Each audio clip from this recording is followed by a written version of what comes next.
Hello students, good morning, good afternoon, good evening, depending upon when you are watching this video lecture. After discussing one of the important and scoring topics, bank reconciliation statement, let us continue our discussion related to some more crucial aspects, particularly final accounts and not-for-profit organizations.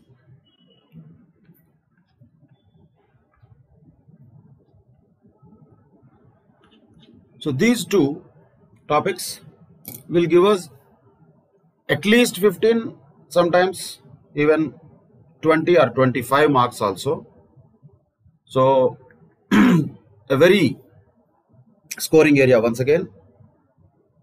And both of them are very conceptual, logical, nothing to be by-hearted here, nothing to be remembered, only to be understood.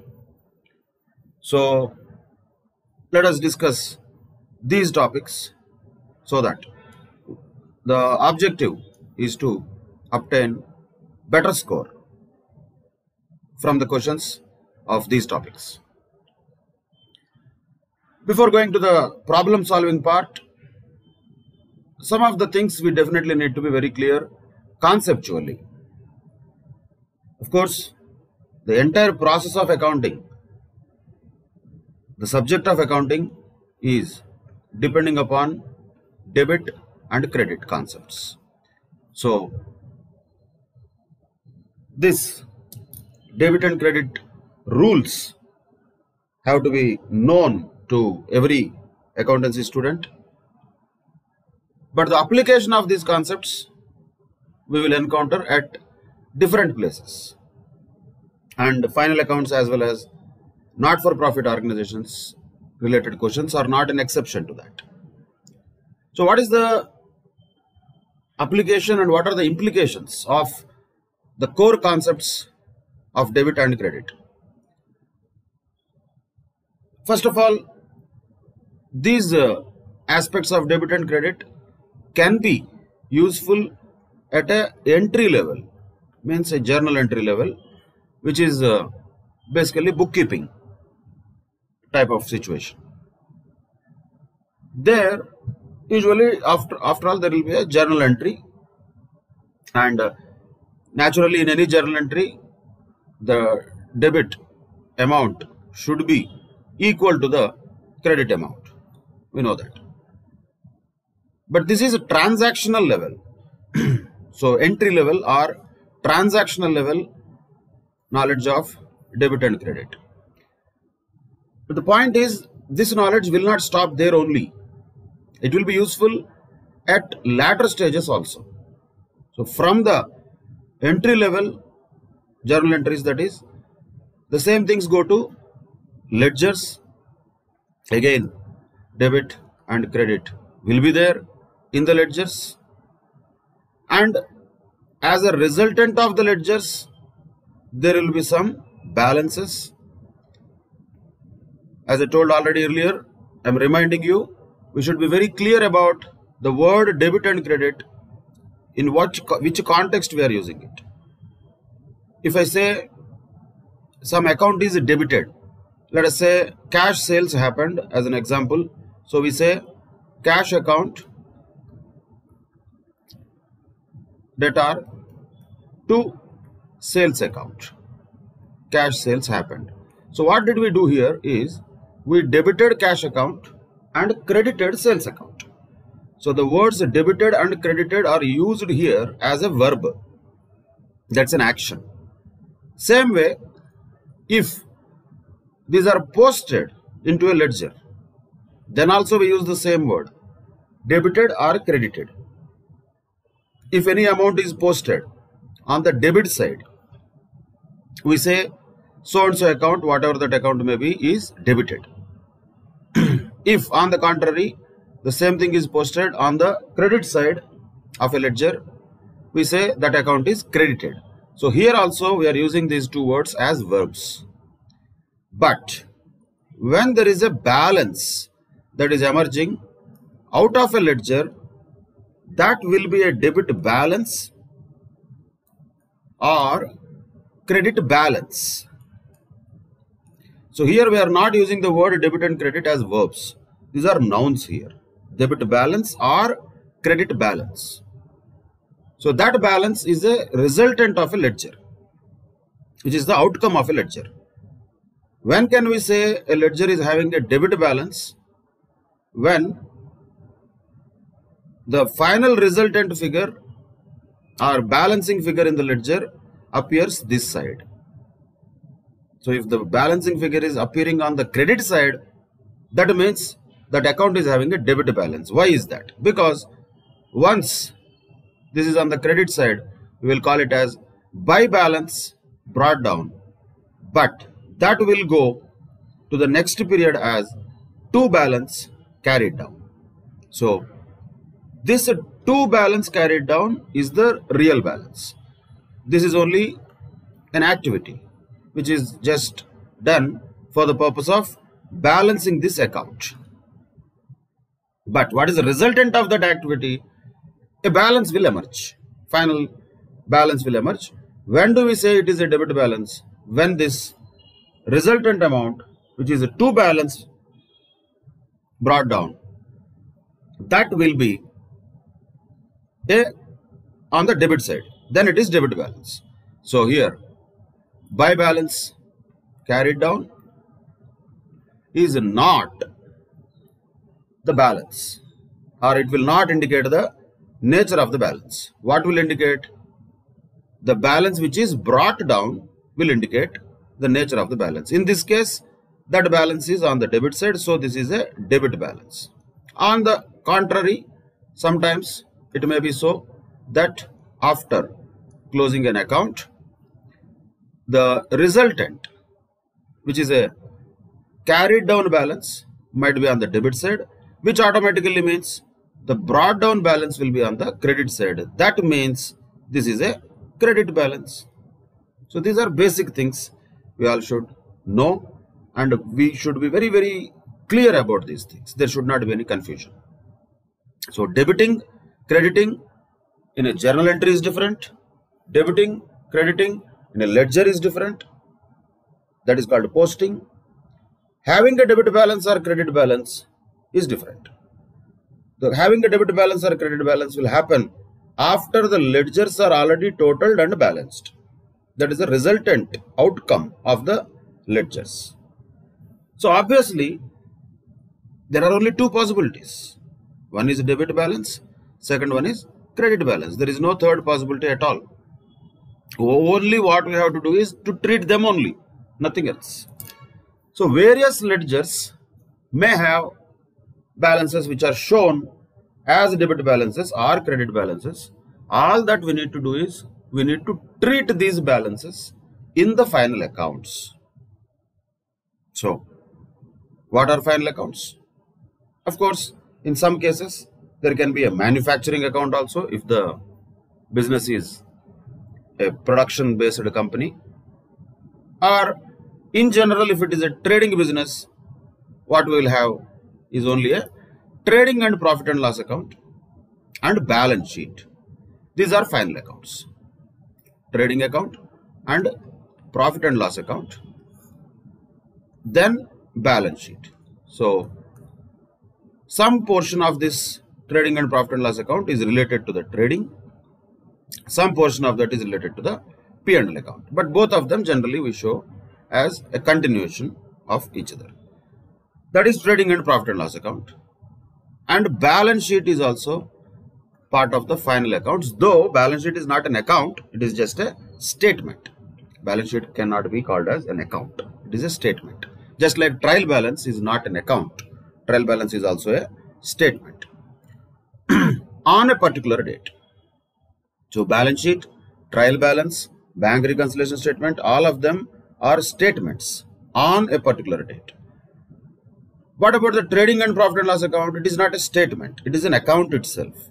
So it will have definitely debit side and credit side, and there will be items which are posted into this account, debit side or credit side, and this has to be balanced. Resultant outcome will be either profit or loss. So trading and profit and loss account is a ledger. It is an account. But what type of account is it? Is it a transactional level account like earlier? No. This is a final account. Means the summary of all the things that happened in a particular period are coming to this final accounts. And main point here to note in relation to the trading and profit and loss account is it is prepared for a particular period. It is not something that is prepared on a particular date. It is prepared for a particular period. So the headings that you put have to be also very clear. When you say trading and profit and loss account, you have to use the word trading and profit and loss account for the period. If it is a year, we should say for the year, ending on so and so date.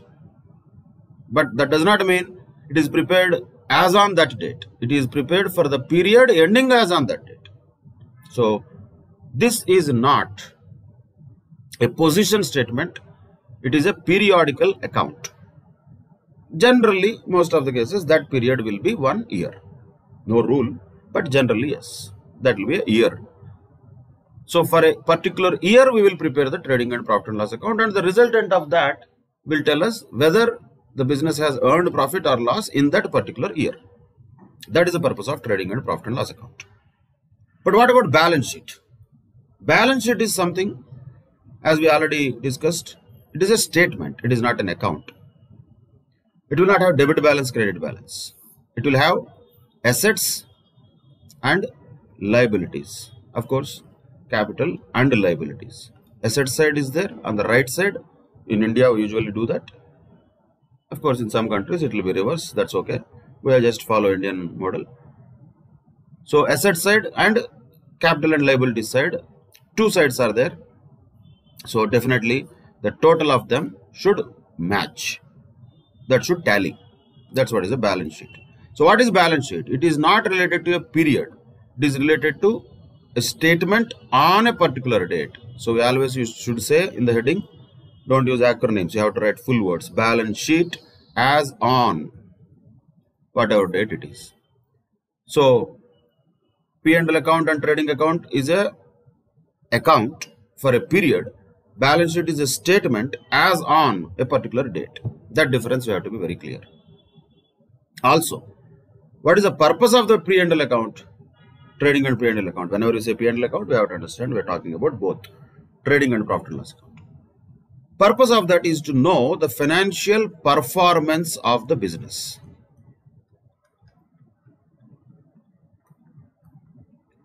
Performance. Which performance? Not sports performance or academic performance. It is the financial performance of the business indicated by trading and profit and loss account. What about balance sheet? Balance sheet tells us the financial position. So trading and profit and loss account tells us the performance. Balance sheet tells us the position. Performance is related to a period, whereas position is on a particular date. This is related to a period, whereas position is on a particular date. That is why we use as on a particular date. That is the core thing that we should understand while learning the final accounts, because these two main accounts and statements that we prepare, though we call it final accounts, balance sheet is not an account. That doesn't matter. We generally call both of them put together final accounts. That is a usage. Every time we don't have to say balance sheet is statement, it is not an account and all that. But we should know that yes, it is not an account, it is a statement. Now going back to the debit credit. Ultimately, entire accounting is all about debit credit. Nothing much. What are the things which are there in the final accounts? So obviously when you have trading and profit and loss account and you have both the sides, naturally all of the items which are going to be written here, whether in trading account or profit and loss account, they all are debit balances. Those are all debits. What about the items which are all going to be written here? They are all credits. That is clear from the positioning them itself, because left side is debit, right side is credit in India. That's how we use it. Now the next question comes, okay, what are the items which are supposed to be debited? When we say trading and profit and loss account, it is going to consist, most of the cases, nominal accounts. Most of the cases, it is all related to expenses and incomes. So simply, any trading and profit and loss account on the debit side will be generally all the expenses, and credit side will be incomes. If you don't call it a trading and profit and loss account, if you call that an income and expenditure account, then also the logic is still the same. But only thing is, that will not be a business organization, it will be a not-for-profit organization. So technically, income and expenditure account or trading and profit and loss account, both are same. Both of them are having all expenses debited, all incomes credited. So in the examination question, whatever the balances that we encounter, whatever the items that we encounter, what is the big deal for us to identify? We have to identify anything that is either an expenditure or an income. That is common sense. By reading the question, identifying the item and applying some common sense, we can identify which is an income, which is an expenditure. So there is no big deal about treating every item. Simply, if it is income, you credit it. If it is expenditure, debit it. There ends the matter, as far as trading and profit and loss account is concerned. But all the items, will they be only incomes and expenses? No. There will be some items which will increase the incomes. So what we should do with them? We should add to the incomes. There will be some items which will decrease the income. Then we have to deduct from the incomes. Simple. Again, common sense. And expenses also. There might be some items which will increase the expenses. Add them. If there is anything which is decreasing the expenses, deduct them. So the point is, it's all about the core aspect of debit credit. Any expenditure is debit, any income is credit. If you want to add to a debit, naturally this also will be a debit. If you want to deduct from a debit, this will be a credit. Whereas on the right side, already it is credit side, incomes. If you want to increase the income, means what you have to do? You have to credit it. Adding to credit means you have to credit it. Deducting from credit means you are debiting it, in essence. So in essence, debit credit is the core aspect that we have to follow and know. With that logic, any type of question, whatever it is, we can encounter and solve. Now, will these be the only items once again which we will encounter in the questions? No, because this is only a part of the final accounts. Only one part we have looked at. There is balance sheet also. So in trading and profit and loss account, what are the things that we should know? Don't try to by heart and all. Expenses. Debit balances means what? It could be what? It could be either an expenditure or a reduction from income. That's all. Only two possibilities. Anyway, any debit or credit are the only two possibilities in account. In P&L account, what are the two possibilities for a debit? Either it is an expense, then it is having a debit balance, or it is a reduction of income. That means there is a reduction in income. These are the only two possibilities. No other possibility is there as far as trading and P&L account is concerned. Same way, credit normally means income. Then also it can be a reduction in expenditure. That's all. Other than this, there is nothing else. As far as trading and profit and loss account is concerned, all that you need to identify about these items which are given to you, if they are incomes or expenses, is it an income or expenditure? First point. If so, income credit, expenditure debit. Okay. If not, if it is increasing the income, credit. If it is increasing the expenditure, debit. If it is decreasing the income, then debit.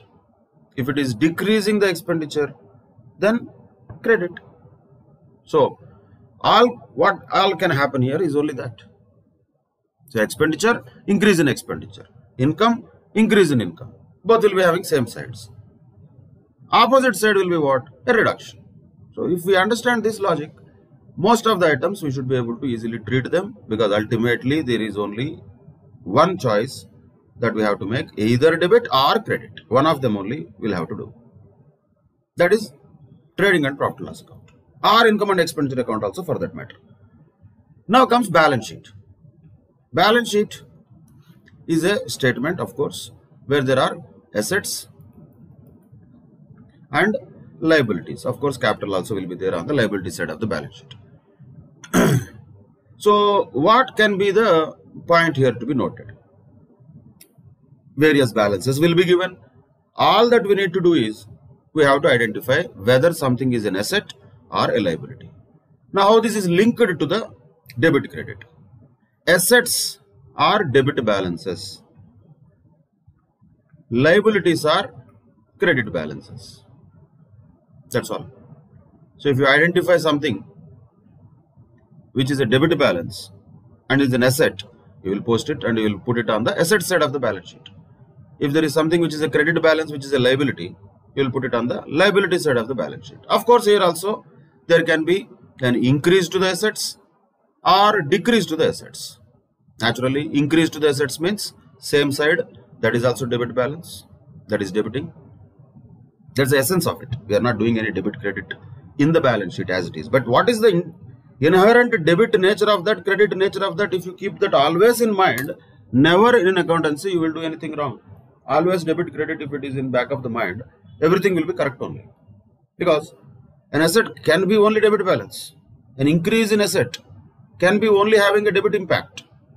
A decrease in asset should definitely have an opposite impact, which is credit impact. Same way, a liability can be only having a credit balance. Increase in liability will also have same impact, which is credit impact. What about decrease in a liability? That will have a debit impact. This is all about various items. So whatever the items that we encounter in front of us in the questions, what we have to do is ultimately we have to give either a debit impact or a credit impact. Imagine if already a trial balance is given, then it will be easier for us to identify, because already within the trial balance itself we will have the balances. Some of them are debit balances, some of them are credit balances. That will be very clear. So what are all the possibilities that can be there if you look at a debit balance? If you have a debit balance in front of you, whatever that may be, what are the possibilities it has? One, it can be an expenditure. You check that. If so, yes, then either debit to trading account or profit and loss account according to its nature. Or it can be an asset. Possible, right? Basically, these are the only two possibilities. A debit can be either an expenditure or an asset. A credit can be only either an income or a liability.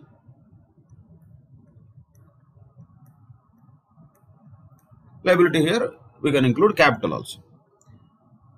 These are the only possibilities. Basically, these are the only possibilities. Then comes the other items. Only those items have to be just adjusted, plus or minus type. Basic treatment always will be this only. So maximum you have 4 possibilities, nothing more. Maximum possibilities are this only. Either you will consider the item as an expenditure or an asset if it is a debit balance. You will consider that item as an income or a liability if it is a credit balance, and you place it according to its nature, either in the trading account or in the profit and loss account or in the balance sheet. There is no other place. One of the places only we have to place them. That is what is important, and that is the basic treatment. Then later there are some other items which may have an impact of increasing the asset or decreasing the asset, increasing the liability or decreasing the liability. Same way, increasing the expenditure or decreasing the expenditure. So that will have to be also known, and that is a common sense. There is nothing here. So end of the day we have expenses, incomes, assets, liabilities. Normally expenses are debit balances, incomes are credit balances. Assets are debit balances, liabilities are credit balances. This we know already. Now, imagine if there is an increase in the expenditure. There is some expenditure which is increasing because of whatever reasons. Then increase in expenditure should be same thing as original. Increase in income should be same thing as original. Increase in asset should be same thing as original. Same with liabilities also. There will not be any difference. What if there is something to be decreased from the original? Opposite. So what is the big deal in that? So what is the opposite of debit? Credit. What is the opposite of credit? Debit. What is the opposite of debit? Credit. What is the opposite of credit? Debit. There ends the matter. These are the only things that will happen. Whatever the number of questions you do, whatever you do, ultimately, other than these possibilities, there is nothing else that you have to do. The only thing is, you have to identify that carefully. What is that? Is it income or expenditure, asset or liability? First point. Okay. According to that, the underlying debiting or crediting what is happening, you should know. Then, is it increasing any of these things or decreasing any of these things? That you should identify. If it is increasing, same treatment you will give as original. If it is decreasing, opposite treatment you will give. As simple as that. So if this logic is understood, any type of questions in final accounts, basically we can solve. Then naturally there will be some adjustments. Adjustments are all basically journal entries. Some cases in past exams, even entries were asked for adjustments also. So point is, we have a trial balance already, let us say, which is a tallied trial balance ideally. That means there are some items which are debits and there are some items which are credits. And if you treated them already anywhere correctly, so debits should go either here in the trading and profit and loss account or here. Credits should go in the trading and profit and loss account here or in the balance sheet here on the liability side. If you treated them carefully and placed them correctly like this, already whatever the items in trial balance are there, you have posted them perfectly. There is no way that balance sheet will not tally if you treat all of them correctly. Then comes adjustments. Adjustments are going to have dual impact. Every item within the trial balance should be posted only once because already it is a debit balance or a credit balance. These balances are resultants of various transactions that happened already during the year, and these are the outcomes of various ledgers which are already totaled and balanced. After all that only we have trial balance in front of us. So there is no extra accounting that we are doing now. Just we are reporting it by placing these items at respective places, either in trading account or profit and loss account or balance sheet. That is about trial balance items. Only they should be treated once. Adjustments which are not in trial balance, they have to be treated twice, of course, because these are outside the trial balance. And these have to be having a debit impact also and a credit impact also. So whenever we do something as an adjustment, we should be just clear what are we doing. Are we doing debit and credit both or not?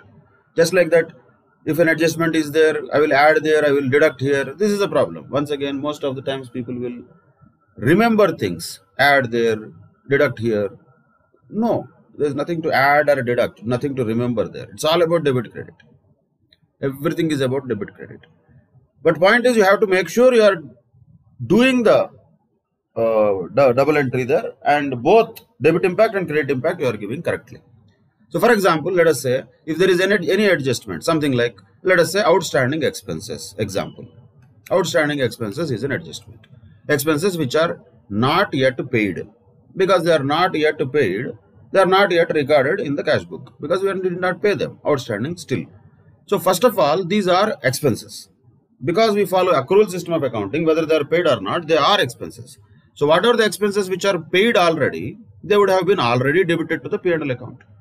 Now the expenses have to be increased. So how to increase the expenses? Add to them. Now point is, in the brain what we have to think. What did we do with this adding? We debited it. That means the second treatment has to be a credit treatment wherever it is. In this case, the second treatment will be in balance sheet. What is called a credit thing in the balance sheet? Is asset a credit thing? No. Liability is the credit thing. Obviously, outstanding expenses will be on the liability side of the balance sheet. So that's all. So we have a debit here and we have a credit here. That is how every item, if you carefully observe, whether you are debiting it and crediting it both correctly or not, then you will never do any mistakes, and never there will be a situation where the balance sheet is not tallied. So carefully everything, expenditures, debits, incomes, credits, increase of expenditures, debit, decrease of expenditures, credit, increase of incomes, credit, decrease of incomes, debit. That's all. What about liability, assets and liability? Same thing. Asset is debit, liability is credit. Increase of asset, debit, increase of liability, credit. Decrease of asset, credit, decrease of liability, debit.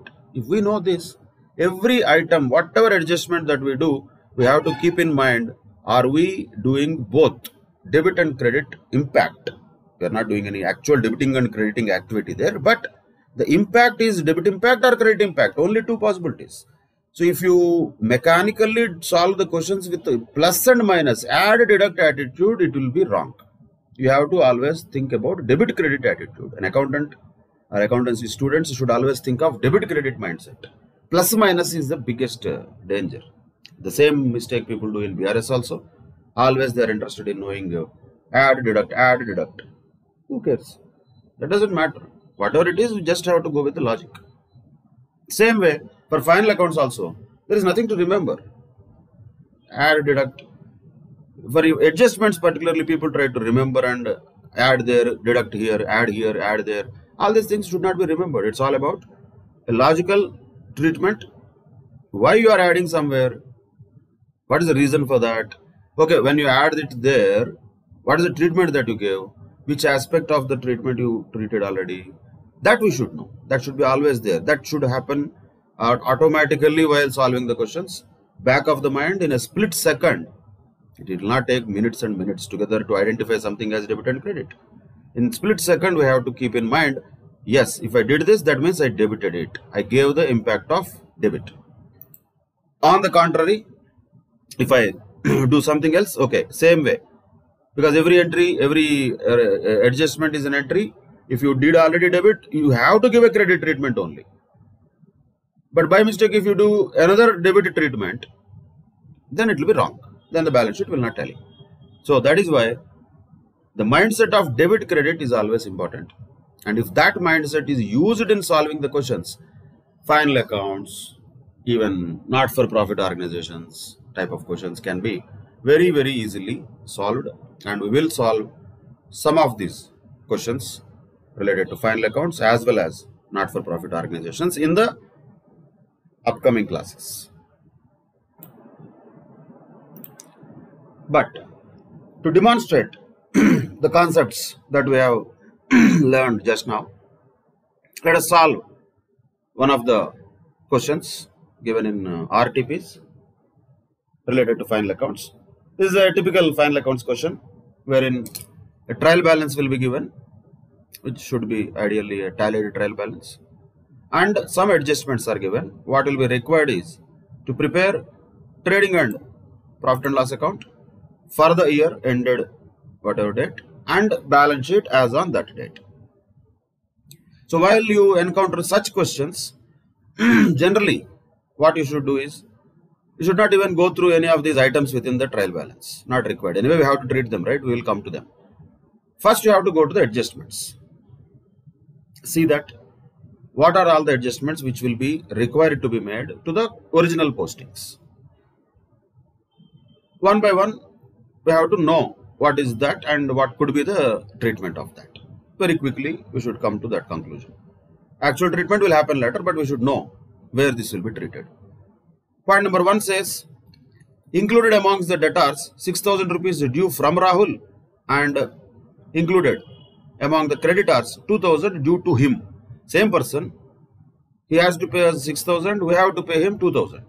And we are including both these items in the debtors and creditors, which is unnecessary because net due from him is only 4,000. So what we can do here, when same account or same person is our debtor also, creditor also, we can cancel out the lower amount from both of that. So what we can do here is, we can reduce this 2000 from debtors also and creditors also. That's it. That will be the treatment of it. So when you reduce it from debtors, that is a credit aspect. When you reduce from creditors, that is a debit aspect. Both are covered. If at all an entry has to be passed for this, the entry can be creditors account debtor to debtors. That is 2000 rupees. Then provision for bad and doubtful debts has to be created at 5% and a discount of 2% has to be created on sundry debtors. This has to be calculated. Definitely these all things will be done in the balance sheet, and again calculations can be shown in the working notes separately, which we will treat later. Now, depreciation is there. Okay, we will have to treat that. Personal purchases of the owner Manan amounting to 1200 had been recorded in the purchases day book. It is not actually the business purchases, personal purchases those are. Unnecessarily they are recorded in purchases. In other words, ideally the entry should have been drawings account debtor to cash or drawings account debtor to creditors, because the word used is purchases day book. It is not actually cash purchases. What will be entered in purchases book? Only credit purchases. So what should have been the entry ideally? Drawings account debtor to creditors, because it is personal purchases. But by mistake what they did?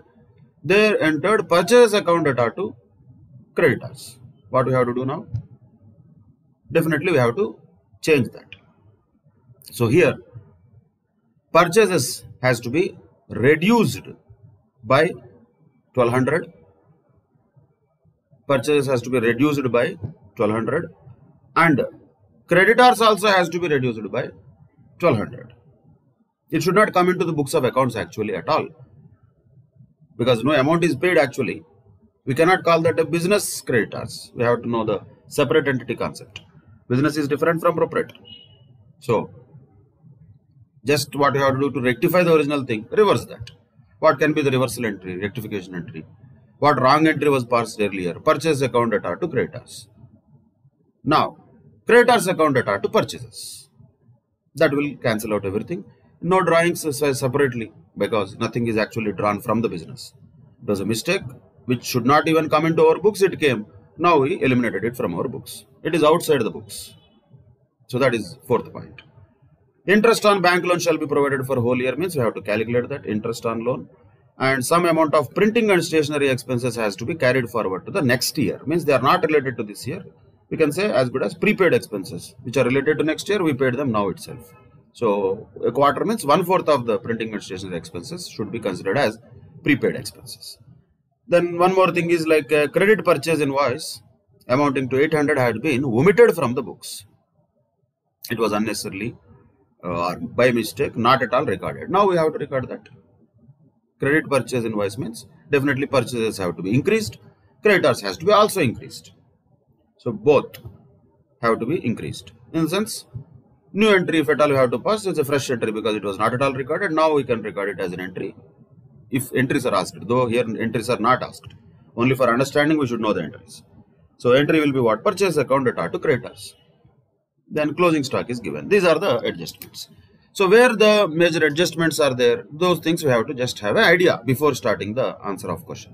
Why? Because we need to definitely know what is going to be the size of the answer and what items have to be there in the inner column definitely.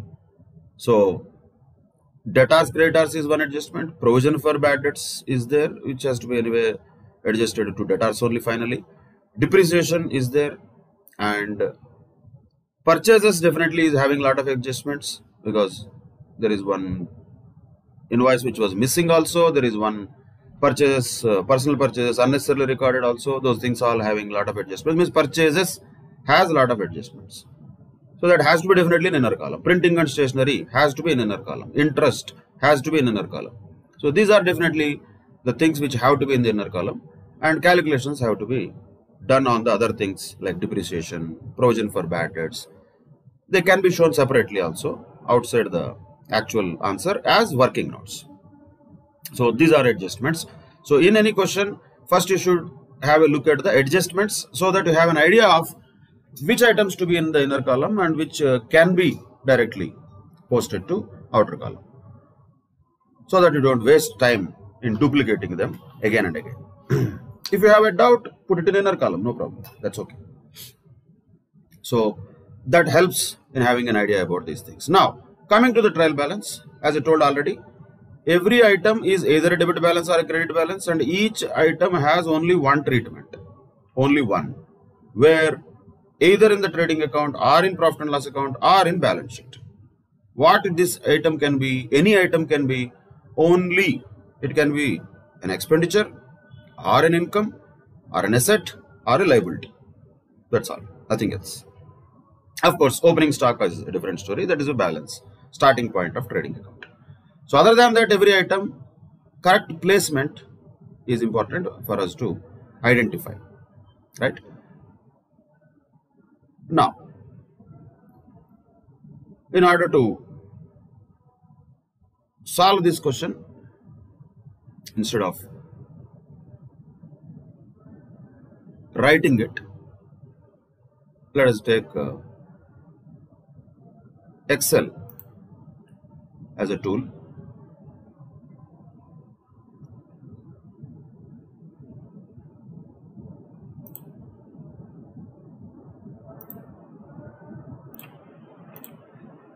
But of course, you have to do on paper, because your examinations are going to be on paper. So your practice has to be always on paper. For understanding and quick solving of questions, we'll use this trading and profit and loss account and balance sheet format. Obviously, as I said earlier, you should be very much aware of the size of the answer that you are going to give. Please leave sufficient space for your answers. Don't try to almost keep all the different items in a very congested manner. So leave sufficient space for trading account, then also leave sufficient space for profit and loss account, then full page you leave it for balance sheet also. So ideally, the items that you are going to present in the final accounts have to be at a reasonable distance. They should be visible to the valuer. That is all presentation issues. And heading has to be always perfect. What is asked, that has to be the heading. What was asked, trading and profit and loss account. So you have to clearly write that trading and profit and loss account of Manan for the year ending 31st March 2020. That is the heading. Balance sheet as on 31st March 2020. Like that, particularly this for the year ending and as on also should be there. So proper heading, leaving sufficient space. These lines and all, don't draw them with scale, etc. Just draw them with free hand. But leave sufficient space. Keep an inner column also for calculations. For some items which require adjustments, inner column will be useful. So let us start with various items here. I'm going to just write shortcuts so that we can save time, but you have to write the full forms in the main exam. Even while practicing, you can write shortcuts. That's okay, to save time so that you can solve more questions. And in the main exam, definitely your presentation has to be very elaborate and very good. So let's start each of the items. Only one place which you have to find out. Manan's capital account, credit balance. So credit balance has only two possibilities basically. Either it should be an income or it should be a liability. Obviously, capital should be on the liability side of the balance sheet. So capital. How much is the amount? 1,53,380. 1,53,380. That is the amount.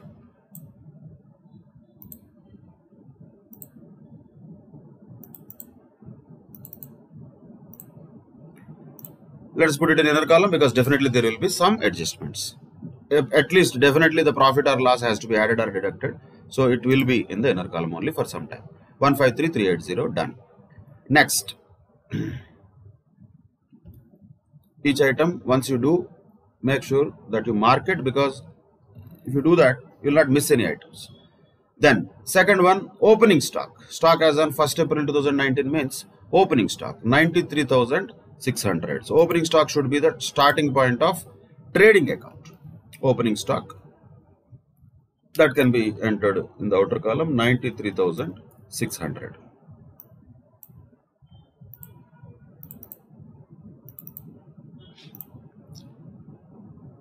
Done. Next, sales.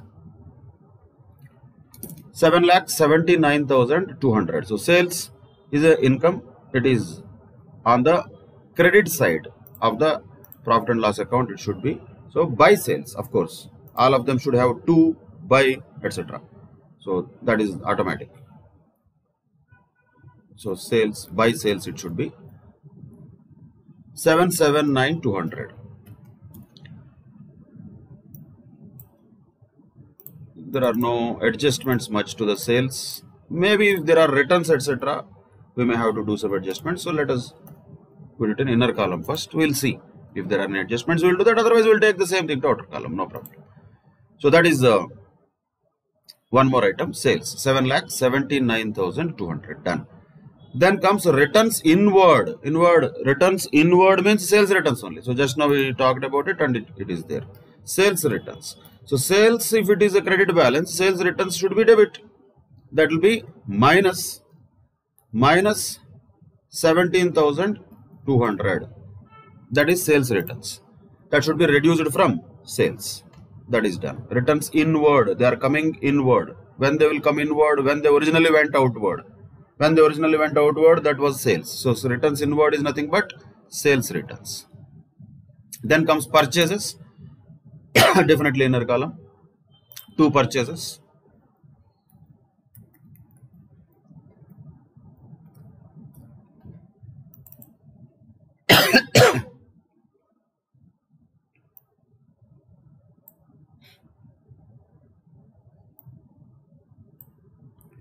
How much is that? 643,400. 6,43,400. 6,43,400 purchases. Done. Debit side of trading account. Returns outward. Returns outward means purchase returns. So purchase returns will have to be reduced from purchases. That is 11,600. So minus 11,600 should be done here. So that is to be reduced from purchases. So that is why you observe that purchases is debit, returns of that is credit. Sales is credit, returns of that is debit, opposite. Capital is obviously credit, and opening stock starting with debit balance, closing stock will end up on the credit side. So this is how debit and credit has to be always in the mind when we do this. Then comes carriage inwards. So that can be added to the purchases or it can be separately shown also, no problem. So let us show it separately. Carriage inwards. 2 carriage inwards, which is a transportation charge, nothing but that is a trading account item only. It is direct expenditure, so that has to be debited to trading account. 39,200. That is carriage inwards. Then there are other items which are all P&L items. So let us stop trading account here.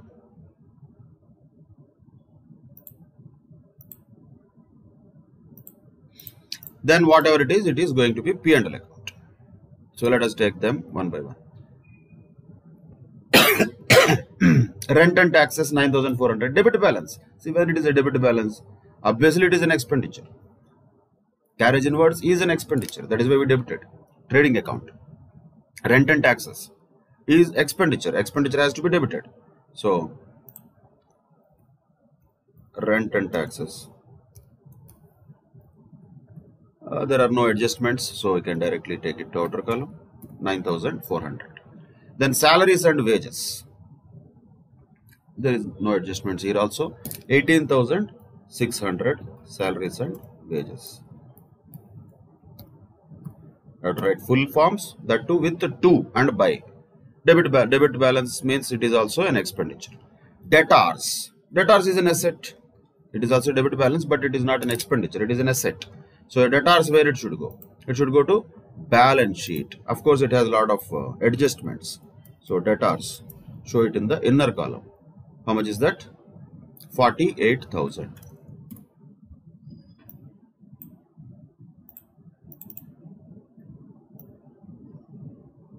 Here don't write to and by. Why? Because balance sheet is not an account. Some people write these things and unnecessarily they lose all the impression that they have. So Don't write 2 and by, just state that whatever it is. Debtors 48,000, assets side. Then creditors 29,600, liabilities side. Liabilities are all credit balances. So this is a credit balance, 29,600 creditors.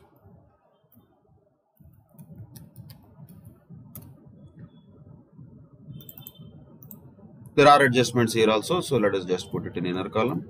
29,600 done.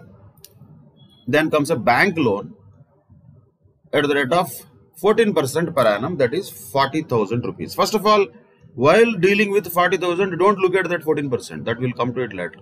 But bank loan is a liability. Definitely it is a liability. So put it on the liability side. Bank loan. Or you can call it 14% bank loan. That is a description only. But how much is the amount there? That is 40,000. Now comes, what about this 14%? See, 14% is interest. That is on the principal amount of 40,000. So ideally, how much should be the interest here? 40,000 multiplied with 14% means 5,600 rupees is the interest that is related to this loan.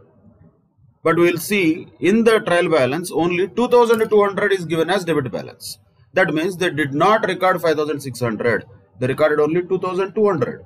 That means there is still 3,400 rupees interest outstanding. So 3,400 becomes an adjustment. So these type of things we can call them hidden adjustments. They are not explicitly given, but still we should know that. When 14% on 40,000 is 5,600, but bank interest in the trial balance is shown as only 2,200. What happened to the remaining 3,400? We did not pay that. That means what, it is still outstanding. That means it is an adjustment which has to be done later. So first let us treat the bank interest, then we can treat with the adjustment also.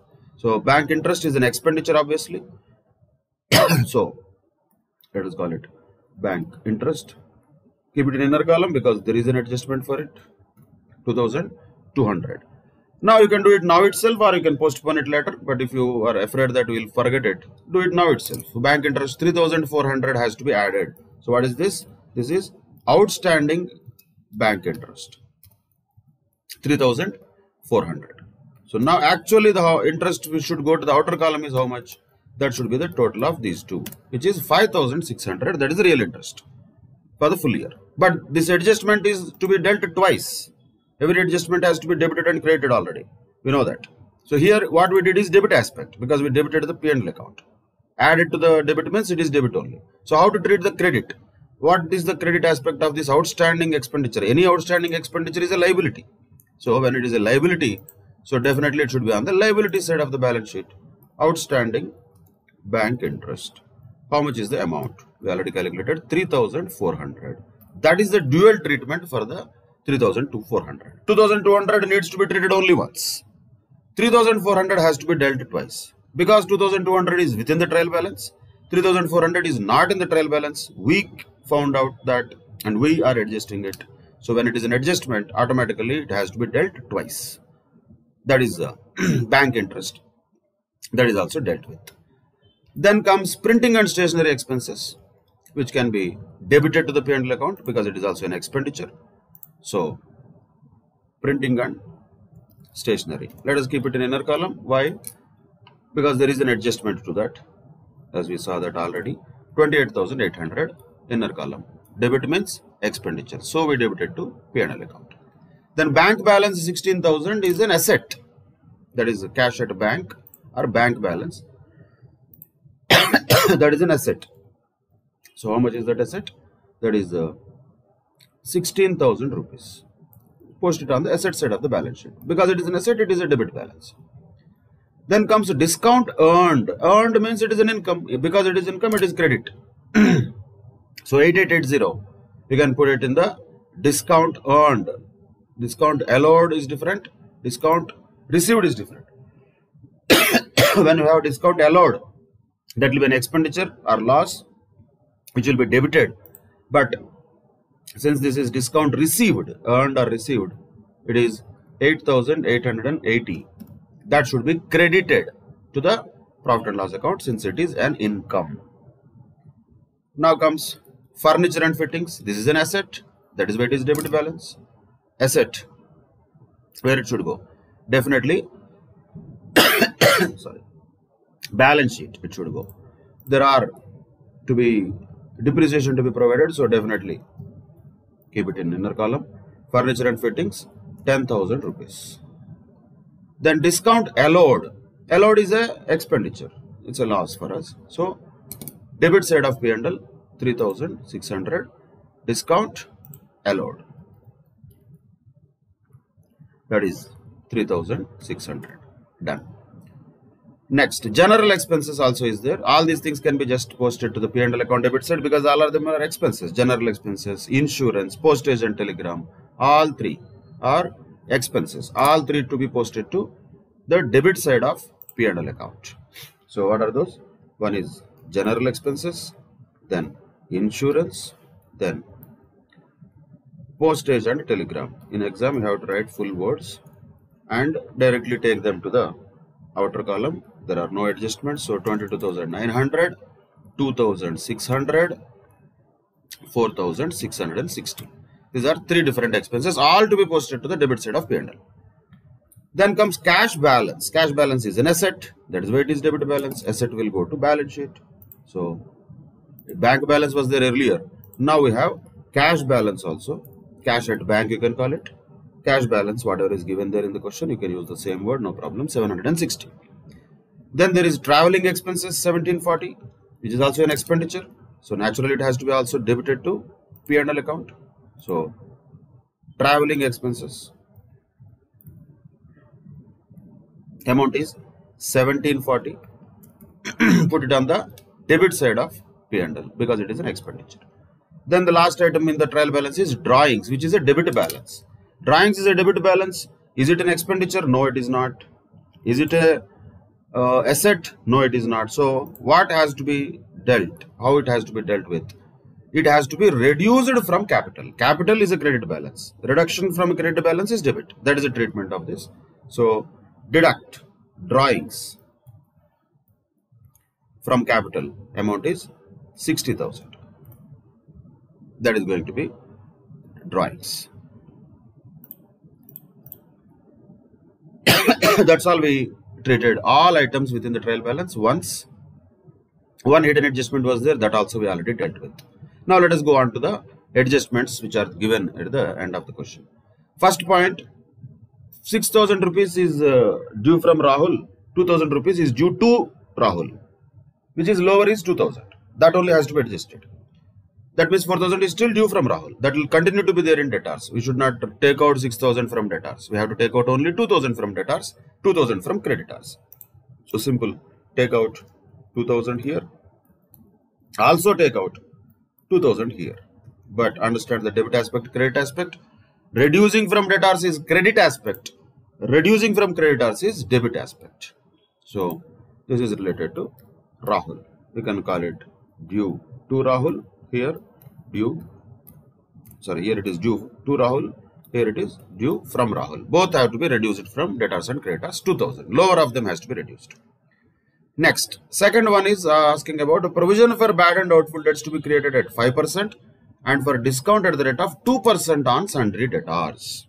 So first of all, provision has to be created after the adjustment already made, because already Rahul account is done.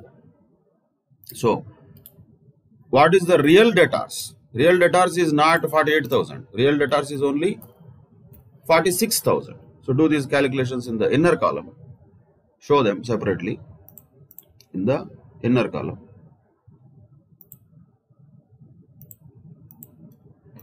$46,000 is real debtors. Now, provision for bad debts. How much it is? You can show that in the working note separately, just as a small calculation. 5% of the debtors. So how much is 5% of 46,000?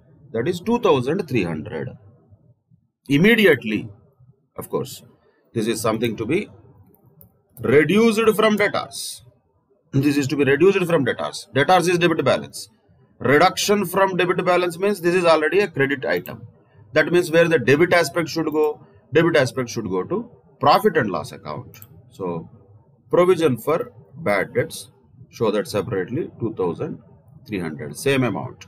Be careful to post the same amount there, 2,300. Provision for bad debts. Debit side of P&L, that is the debit aspect. Reducing from debtors is credit aspect. That is provision for bad debts. But the next point says discount of 2% also has to be created. And this point to be noted, when you calculate discount provision, it has to be after reducing the provision first. So 46,000 is there already.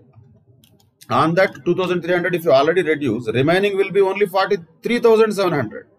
If you want to show that, that can be shown also. Otherwise, it can be directly calculated also, no problem. So here, after reduction of the provision for bad debts, 43,700 is only there. Now the provision for discount on debtors. Provision for discount on debtors, that is given as 2% of 43,700, which is to be reduced from debtors. Now the final amount that goes outside is this,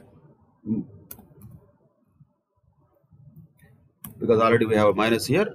I'm making plus. Basically 43,700 minus 874, 42826 is going to be the final amount that goes to the outer column of debtors.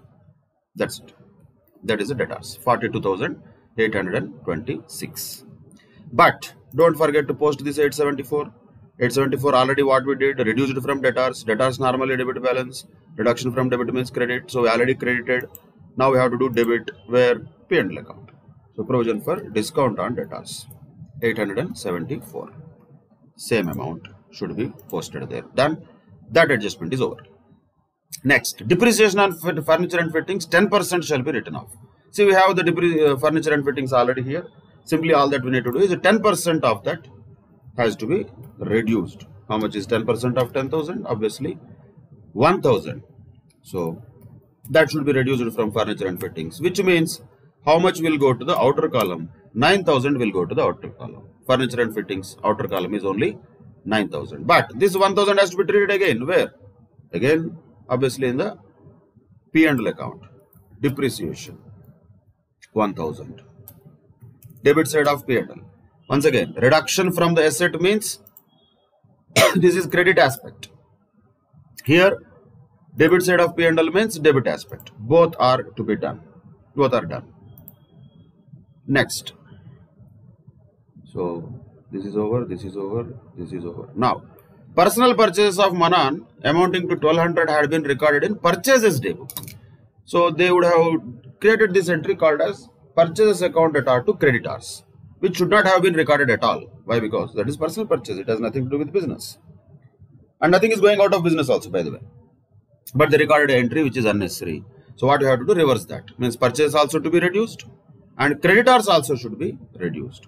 So let us reduce creditors first.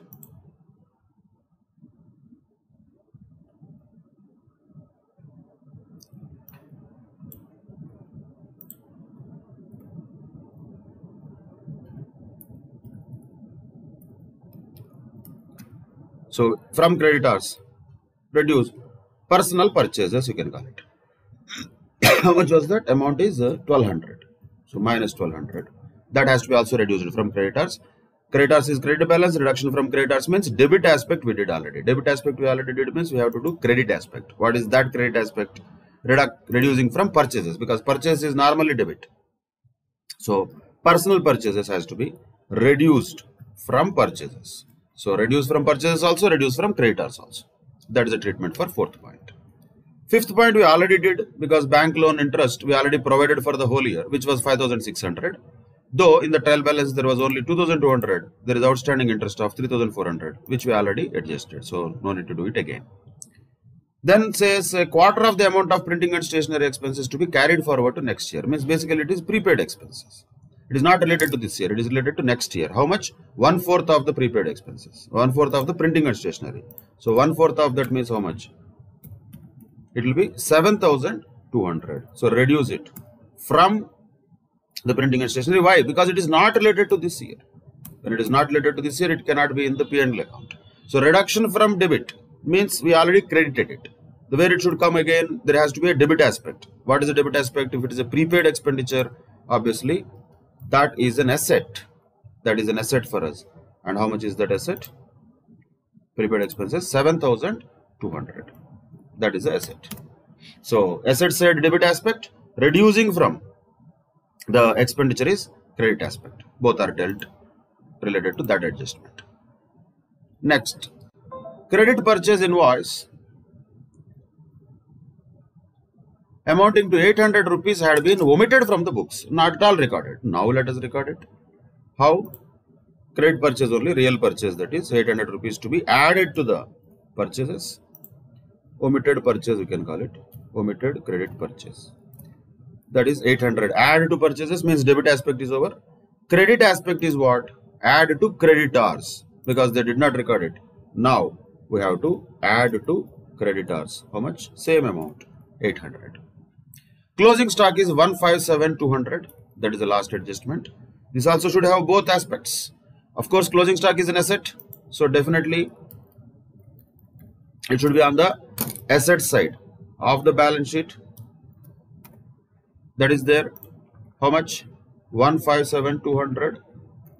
But this is a debit aspect only. What about credit aspect? Where the credit should happen? Credit should happen in the trading account by closing stock. By closing stock in the trading account. Same amount. 1,57,200. That's it. That is also done. With that, every item has been posted from trial balance once and every adjustment has been dealt twice. Care has to be taken in this process. After that, it is all about computations. Take the items from inner column to the outer column. So sales is going to be how much? After reduction of the sales returns also, it's only going to be 7,62,000. Like that, purchases is going to be how much? After doing all the adjustments, you have to do it manually on paper with the calculator. So how much is that? 6,31,400 is the purchases. Opening stock is there, sales already is outside, purchase is outside, remaining things are there. So now, see which side is greater. This right side is 9,19,200, left side is only 7,64,000. So definitely right side is greater. So you have to do this manually. Total of this totaling you have to do. Here it is easy because it is computer. 9,19,200 both sides. So here this should be also same. Then what is the balancing figure? That is the gross profit. To gross profit how much? That is the balancing figure. 9,19,200 minus of various items in trading account.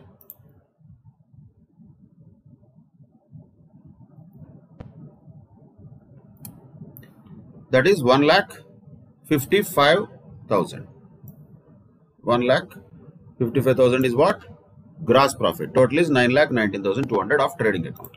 Same gross profit will come to P&L account on the credit side. So, to gross profit here.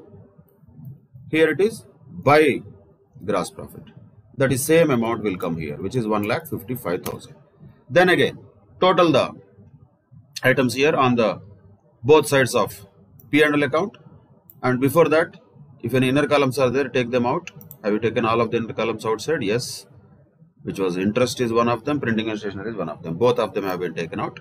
So the debit side of P&L account is coming to around 94,000 only. So credit side is definitely higher. So take the total of whichever is the higher side. That should be taken. That is 1,63,880.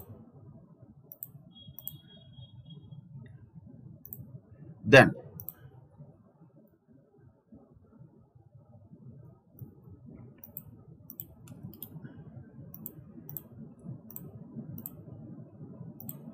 $163,880 should be on both sides of the account. Then what comes is remaining balancing figure. You have to do it manually. There is no option for you, but I will do it using a formula.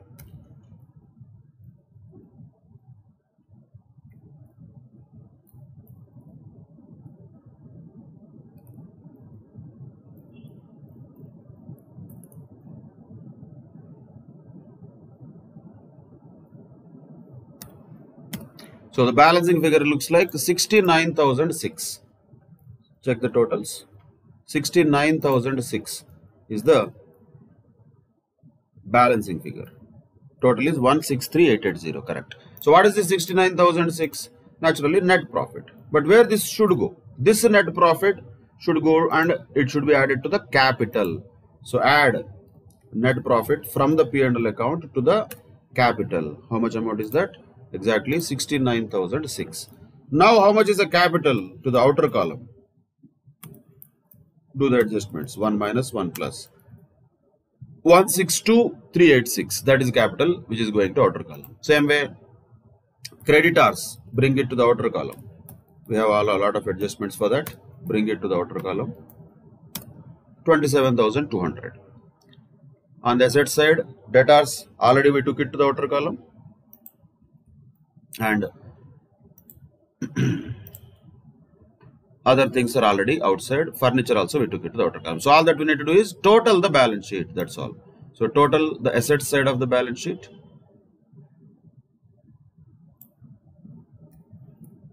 $232,986. Also total the liability side of the balance sheet.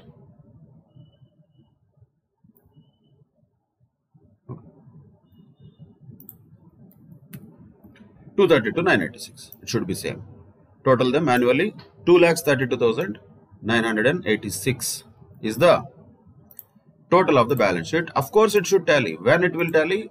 When we treated correct item. If it is a debit item in the trial balance, the treatment has to be a debit treatment, and if it is a credit item in the trial balance, the treatment has to be a credit treatment. For that, we should know definitely incomes, expenses, assets, liabilities, what are their natures, whether it is debit or credit. Then, care should be taken for giving both debit and credit treatments for each adjustment. A lot of times what happens is, with a mechanical mindset, people will just remember add, deduct, etc. And they might end up doing wrong things. Sometimes it may also happen that we do one of them, but we forget to do the other one. Then also balance sheet will not tally. So care if we take in having both the treatments done whenever we treat any adjustment, then definitely balance sheet will tally.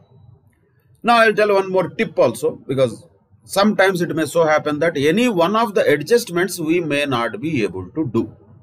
I simply suggest ignore that. Don't waste your time on those adjustments if at all you don't know any adjustment which you encounter in the examination. Because if you don't do anything with an adjustment, nothing will happen. Balance sheet will still tally.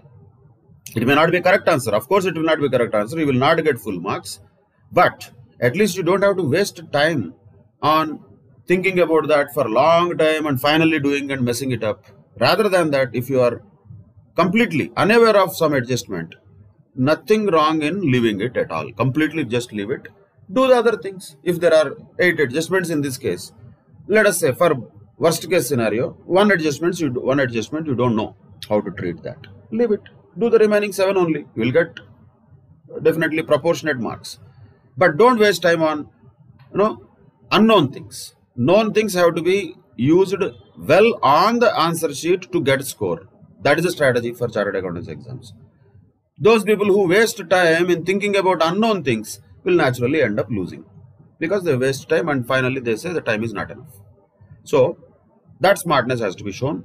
If at all, worst case scenario, if you don't know any of the adjustments, then just leave it. Remaining things you do properly, and obviously the balance sheet will and should tally. 2,32,986. That's it. That was this question given in one of the revision test papers. These type of questions generally will be given for 15 marks, and occasionally if they want to keep it little tight, they might give for 10 marks also. So depends upon the size of the question. But the time that you take in the main examination has to be reduced only when you practice them so many times, so many questions actually, rather than so many times. Because of that practice, you will be able to solve these things quickly. Otherwise, what happens, for every item you have to think. When you are already having a practice, you will do it instinctively. You don't have to think much. That is what is practice.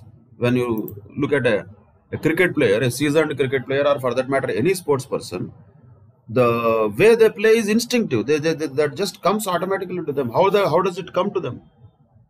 Because they do tremendous practice. So when you do that practice, certainly you can save time and you can solve these questions in a quicker period. Otherwise, what happens? You will take a lot of time for these questions to be solved in the exam, and naturally, the overall time period allowed in the examination will not be sufficient. So that care should be taken, and that cannot be achieved on the exam day. It can be only achieved with a tremendous practice already. So that is one of the questions where we applied the concepts which we understood in the form of debit, credit, income, expenditure, assets, liabilities, and how to treat various items if we encounter final accounts question. If this logic, if you understand, any type of question we can solve, whatever the information that is in front of us, and according to whatever the information is presented to us, we'll just think logically and get our answer. Such type of different questions in final accounts also, and not-for-profit organizations also, we will solve in the next session onwards. Till then, take care. Bye-bye. Thank you very much.